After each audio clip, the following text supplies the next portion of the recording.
So are you thinking about building a custom home, but you're not sure where to start? So I'm a Gainesville, Florida-based custom home builder, and I build down in Ocala and up into Lake City. And I'm gonna go over the preliminary steps I'd recommend to my clients when they're first reaching out to me about building a custom home. So the first step, in my opinion, is sourcing the land that you would build on.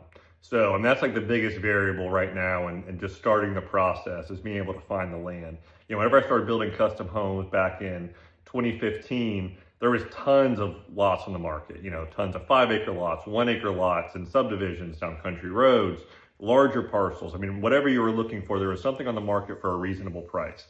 And then, whenever COVID happened and interest rates dropped so low, there was a home building craze and all the vacant land was bought up. So there was previously a lot of surplus inventory left over from, 2008, when there was a ton of developments that happened in the 2000s.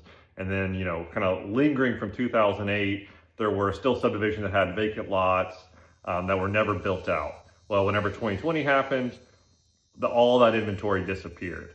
So, now in 2025, it's much more difficult to find land than it was, 5 years ago, 10 years ago. So sourcing the land is the first step, really, is knowing where you're going to build. Because, until you know where the property is, you don't know if there's a minimum square footage requirement, or if you're gonna be entering the property, from the left side or the right side, or, directly in front. So there's all these things that dictate, the size of your home, the shape of your home, what side you put your garage on, so on, what side you're gonna see when you're pulling up. So I definitely recommend, figuring out where you're gonna build as a first step. And, with that being said, I do have clients reach out to me all the time before they've picked their land. They know where they're looking. They know that if they're looking in the Jonesville area, the High Springs area, or northern Ocala, or southern Lake City, or wherever, and they're looking for a 5-acre lot in a certain price range, with certain requirements, or larger parcels or smaller parcels or whatever. And then, whenever they find properties, they bounce ideas off of me. So they want to know, are there any issues with the topography? Do you see any sinkhole concerns, or do you see any slope concerns or soil concerns? Or, there's certain properties where if there's clay present, it can very easily add $20,000 or $30,000 to the build cost. Or if there's a high water table, we could be looking at an extra $10,000 in septic tank cost. Or if it's an area where you're gonna have to drill deeper for wells, that can add $5,000 in well drilling cost. So, it's not uncommon at all for a client to reach out to me before they found land, kind of just to, touch base with me, just get some general pricing. And then whenever they find property, run those properties by me just to see if if they're looking at buying a property for $200,000, but because of site conditions, it will add $40,000. I definitely, like to be involved in that if possible, and, give my potential clients, as much of a heads up as possible, for what they're gonna be running into on the property that they're looking at. And then, simultaneously, while looking for land, or if you've already purchased land, really the next step is starting to look at floor plans and pictures. So, some builders, depending on the builder, will have stock plans they want you to choose from. Me, on the other hand, I want to build all custom homes. I want, whatever my client's looking for, I want to have custom drawn. So I recommend looking at floor plans online. There's tons of online websites that have, thousands of plans, or, specific styles of plans depending on the website. So I recommend kind of looking around at some of the different plan websites. And then if you find one that you really like, we'll purchase the copyright for that plan and then redraw it.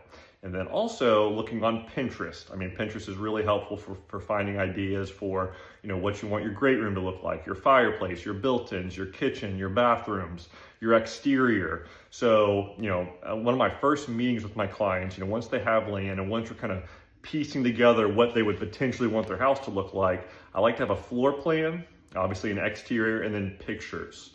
So, sometimes we take a floor plan that has an exterior, kind of general shape, but then we want to apply certain color schemes or textures, brick or stone, or, wood accents, or, window coloring, or the type of metal roof, metal roofing or shingle roofing, or, combination, or what have you. So getting a floor plan and, finding inspiration pictures. I mean, I sometimes have clients put together a Pinterest board or a PDF document that they send over to me. That's really helpful in the beginning stages for me to see kind of, what you're going for as far as the size of the home, and then also the style and the materials and the allowances that we need to account for. And so, once we have land acquired, or, or you have an offer in or an accepted offer on a piece of property, and you have, some one or two or three or four plans that you like and some inspiration pictures, then we set up a consultation. So about half my clients are out-of-town clients, and then half my clients are local. So, whether someone's moving up from Miami or down from New York or wherever, it's not uncommon at all to do Zoom or Google Meet or phone consultations for the first meeting. That's very typical. Or, I also have an office in Haile Village in Southwest Gainesville that I meet at for local clients, or if someone's coming through and they want to meet in person, I do have an office in Southwest Gainesville we meet at as well. And so at this meeting is when we'll go over, the land that you're building on, your inspiration pictures and floor plans. And then from this meeting, we'll take whatever we talk about. It's usually, we'll meet for 30 minutes, an hour, 2 hours, kind of however long it takes. And then I'll put together a preliminary estimate. And, this estimate will give us a good basis, a good starting point. So we'll, figure out from the plans you're looking at and, the bedroom requirements and so forth, how many square feet are you looking to build? And from your inspiration pictures and the floor plans you're looking at, how tall are the walls? How steep is the roof pitch? What materials are we using? Is it a metal roof or a shingle roof? Are we putting brick on the exterior? Are we putting stucco on the exterior? Hardy siding? We're using white windows or black windows. I'll be able to take all that, put it into an estimate. And if that estimate looks good, then we'll move forward with drawing plans. And that estimate will take about a week or two to put together, depending on how complicated the home is, how many prices I need to check on. But once you do that estimate, drawing plans will take a couple months, depending on the size of the home. I mean, it's possible, if it's a really straightforward house without many changes, it is possible to draw a plan in a month, month and a half. And I've also seen plans take, several months to draw, 3 or 4 months if there's a lot of changes, or if there's, it's a really complicated design.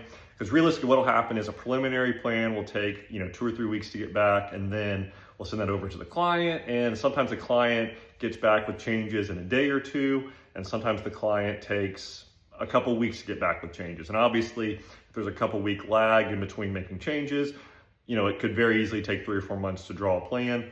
Or if there's not very many changes and the client gets back quickly, a month to 2 months is also very realistic. And, that's really what the beginning phase of the custom home building process looks like. Acquiring land, coming up with ideas, getting a plan drawn, and then signing a contract. If you have any other questions about the custom home building process, feel free to, drop a comment below or reach out to me directly.